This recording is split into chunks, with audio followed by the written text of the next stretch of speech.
Let's get it from the other side, y'all. All right, let's get it from the other side. Let's get it from the Canada side, from the Mexico side, from the China side, and let's see what they have to say about retaliatory tariffs against the United States of America for putting tariffs on them for the products that they got coming in here. Make sure you hit a like for the algorithm, subscribe to the channel, and turn on your notifications. Let's get right to the White House. CNN's Elena Treen is there. So much happening, Elena, in just the last few hours. Give us the latest.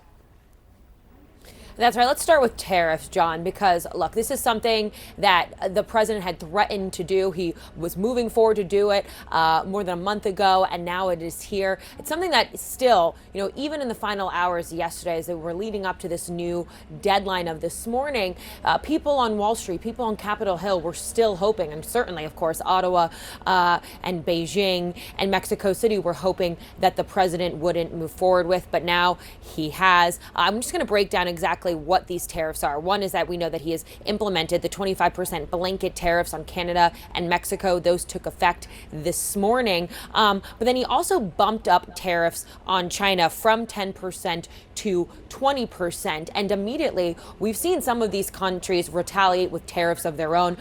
China, for example, retaliated by announcing 15% tariffs on chicken, wheat, corn, and cotton imports from the United States. They also announced a 10% tariff on soybeans, pork, beef, and other various goods. Canada, for their part, we heard Prime Minister Justin Trudeau say that they are going to have $30 billion or tariffs on $30 billion worth of U.S. goods, and that they would impose an additional $125 billion tariffs on American goods by March 25th. All to say, look, it's unclear how the markets are going to be impacted by this, but this is coming at a time when already you have a very inflation-weary Americans, many of whom do not want to be thrust into this trade war.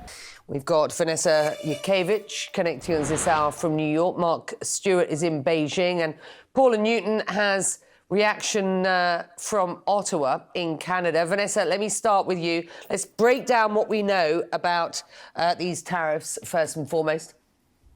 Well, certainly. We know now that there are tariffs in place on Canada and Mexico, 25% from all goods from Canada and Mexico coming into the United States, and an additional 10% on goods coming in from China into the U.S. right now. And this is critical because American consumers get a lot of things from these three major trading partners. Things like oil, food, electronics, and cars. And we can expect that prices on these key commodities will rise. And we just learned moments ago that the president of Mexico announced that she will be putting retaliatory tariff and non-tariff measures in place starting on Sunday. We will learn what those are. But we've already heard from China, sound like they got to get products with to tariff in the first 15% place. and 10% tariffs on agriculture exports coming from the U.S. going into China. And also similarly, Canada has put additional tariffs in place hitting agriculture products. And that is key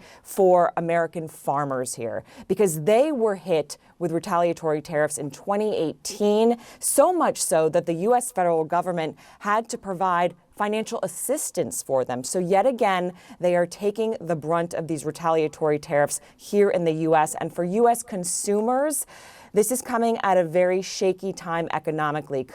Consumer sentiment fell in the month of... I can't tell.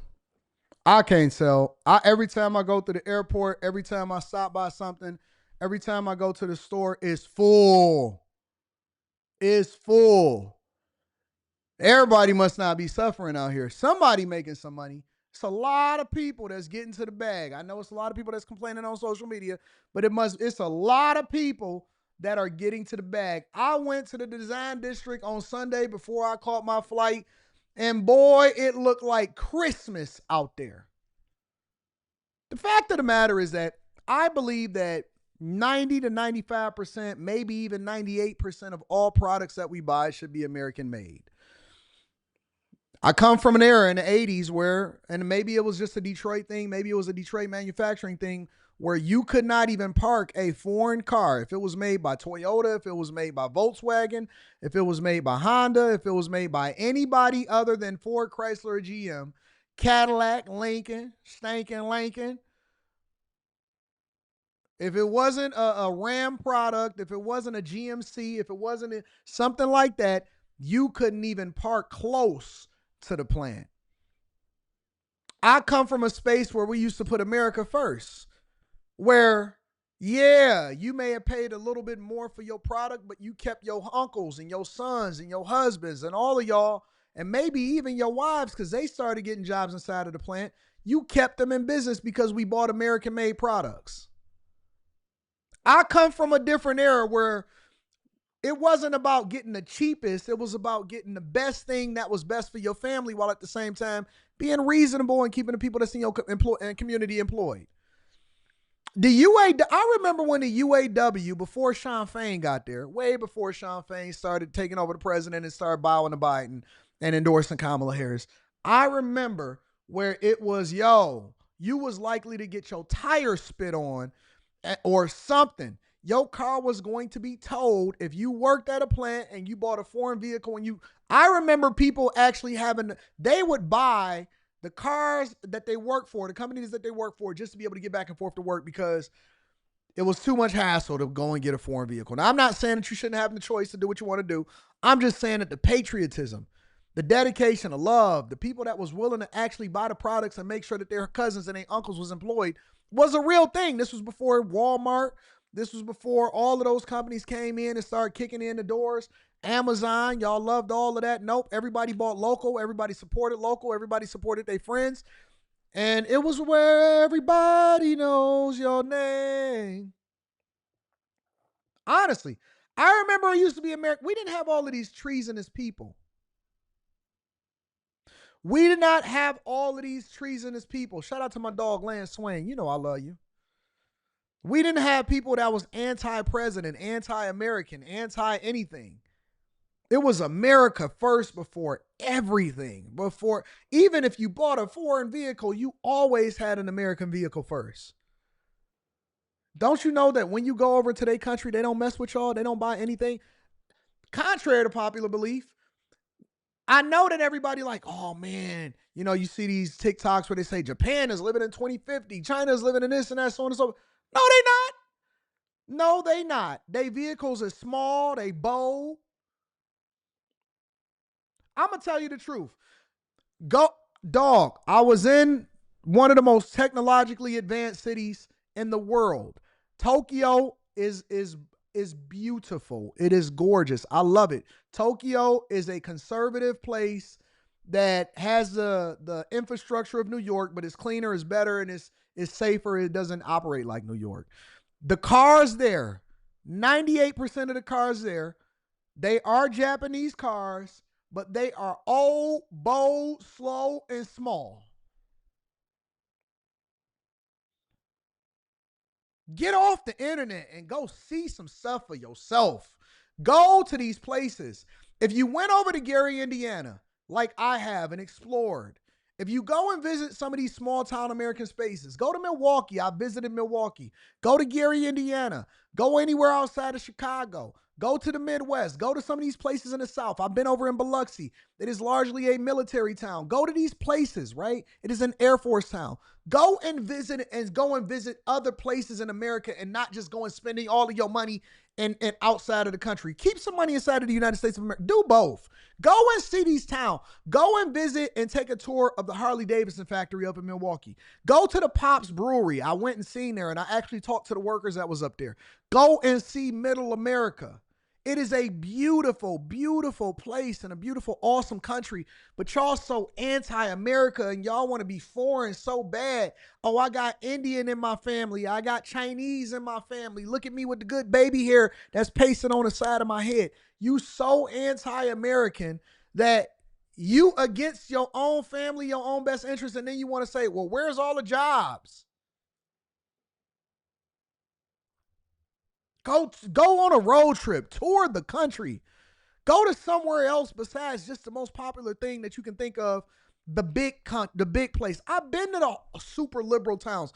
Okay, I'm familiar with what Portland is happening over there. I'm familiar with what's happening over in this city and that city and this city and that city. I go and regularly, I literally just made a phone call and say, hey, I want to go visit San Antonio.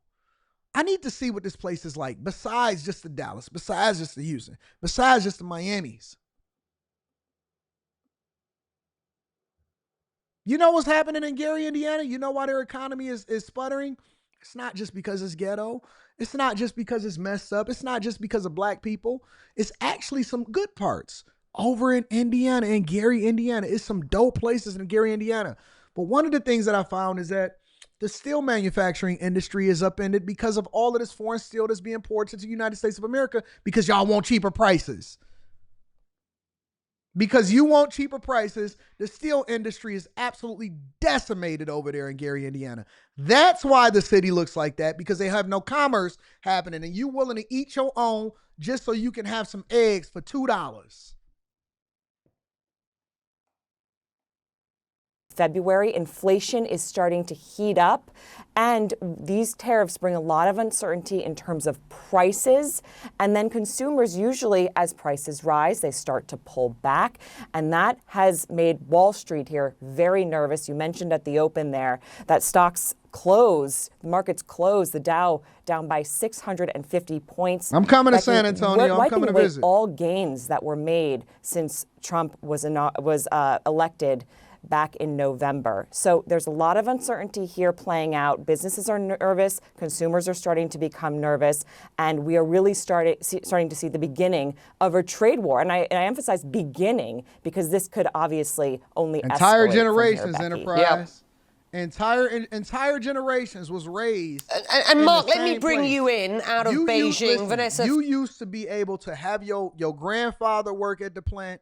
Your grandfather then pulled your father in and said, hey, man, you need a job? Because, you know, the father, he was a little dusty. And so once he got too dusty, they say, hey, man, I'm going to pull you into the plant and I'm going to get you a job. What happens after that is the same thing that my brother did to me. You know why I worked in the steel mill?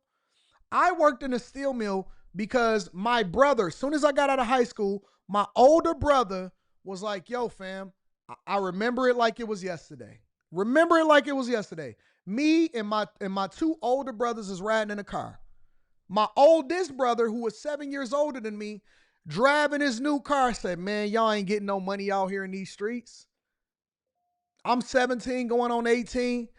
And we like, man, what you talking about? Boy, we getting plenty of money, man. I'm straight, I'm chilling, I'm hanging, I'm rocking, I'm doing this, I'm doing that. And I asked him, I said, let me see your paycheck. Let me see your check stub, because we used to actually get physical check stubs, not this e-check stuff. Early 2000s, man, let me see your check stub. Man, he showed me that check stub. I seen all of them commas. I said, man, you getting this in a steel mill? He's like, dog, you can work as much overtime as you want. I said, wait a minute. What do you mean you can work anything over 40 hours is time and a half. Anything on Sunday is double time. Anything on the holidays is triple time. Triple time. Triple time? Man, I was livid. I said, man, put my other brother, he was like, nah, I just want to chill. I said, hey, dog, put me in. Put me in, coach. Put me in, coach. Put me in, coach. I'm not messing around with y'all, man. I am coming to get into this plant. Now, I wind up losing my job, but that's irrelevant. You used to have multiple generations of men that used to be able to work in the same place and make a decent living.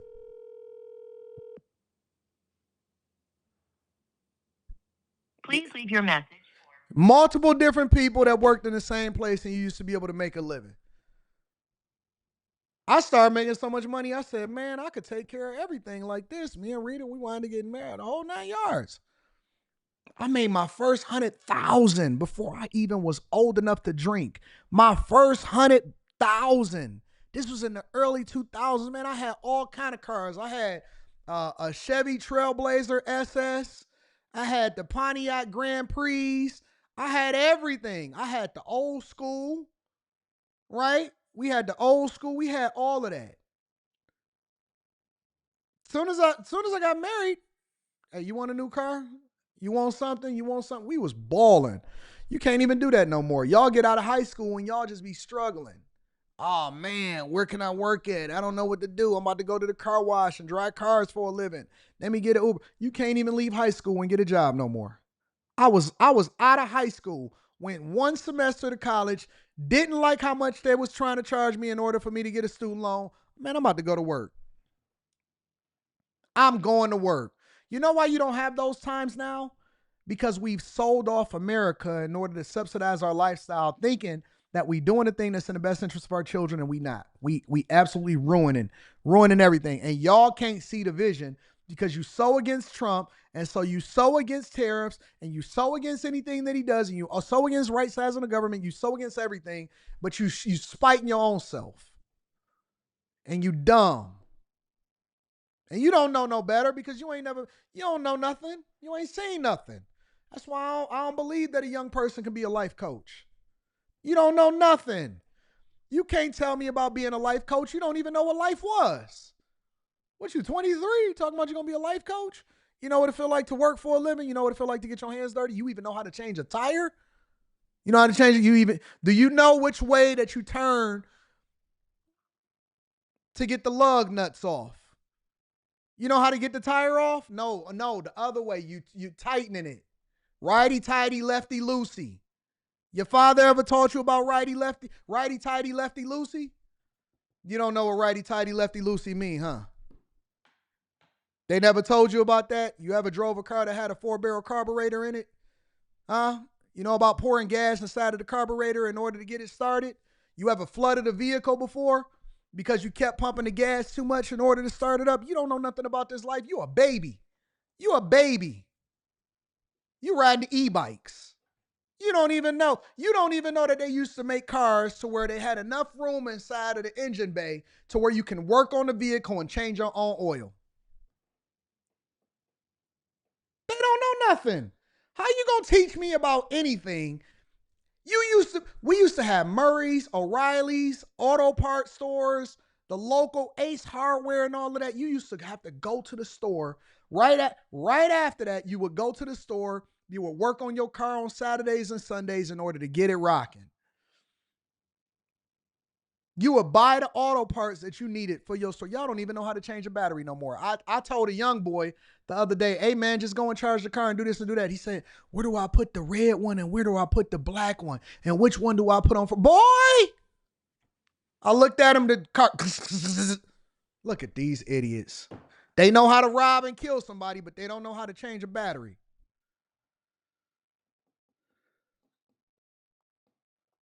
Know how to rob and kill somebody, but don't know how to change a battery. We bringing America back to where it used to be, and it's gonna take some time. It's gonna take some adjustments, but don't worry. Where you don't appreciate it, your children and your children's children will appreciate it. Make sure y'all hit a like for the algorithm, subscribe to the channel, and turn on your notifications.